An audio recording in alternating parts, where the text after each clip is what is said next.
ಮುಖ್ಯಮಂತ್ರಿ ಆದಮೇಲೆ 2013ರಿಂದ 18 ಇರ್ಬೋದು, ಮೊನ್ನೆಯಿಂದ ಪ್ರಾರಂಭ ಆಗಿರ್ಬೋದು. ಈ ಒಂದು ಇಲಾಖೆಯ ಮಂತ್ರಿಯಾಗಿರ್ತಕ್ಕಂಥ ಜಾರ್ಜ್ ಅವರು ಬಹಳ ಎಫೆಕ್ಟಿವ್ ಆಗಿ ಕೆಲಸವನ್ನು ಇಡೀ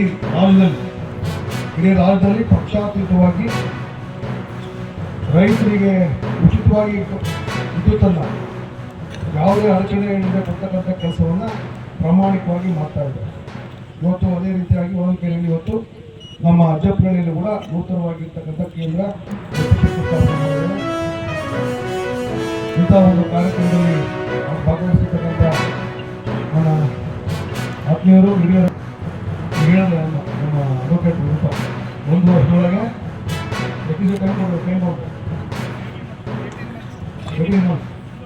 ಅವ್ನು 1 ವರ್ಷ ಮುಗಿಸಿದ್ರು. ಮುಗಿಸ್ಬೇಕು ಚಂದ್ರಪ್ಪ ಹೇಳ್ತಾ ಇದ್ರು. ಇದು 108 ಕೋಟಿ ಆದರೂ ಕೂಡ ಇನ್ನೂ ಸುಮಾರು 120 ಕೋಟಿ ಅಡಿಷನಲ್ ಬೇರೆ ಏನಾದರೂ ಕವರ್ ಮಾಡ್ಬೋದು. ನಾವು ಇದನ್ನು ಕೂಡ ನಮ್ಮ ಸರ್ಕಾರ ಮಾಡುತ್ತೆ. ಯಾಕಂದರೆ ರೈತರನ್ನ ಹಿತವನ್ನು ಕಾಪಾಡ್ತಕ್ಕಂಥದ್ದು ನಮ್ಮ ಪಕ್ಷದ ಮತ್ತು ಸರ್ಕಾರದ ನಿಲುವು. ಈ ಸಂದರ್ಭದಲ್ಲಿ ನಾನು ಜ್ಞಾಪಕ ಮಾಡ್ಕೊಳ್ಳೋಕೆ ಬಯಸ್ತೇನೆ. 1990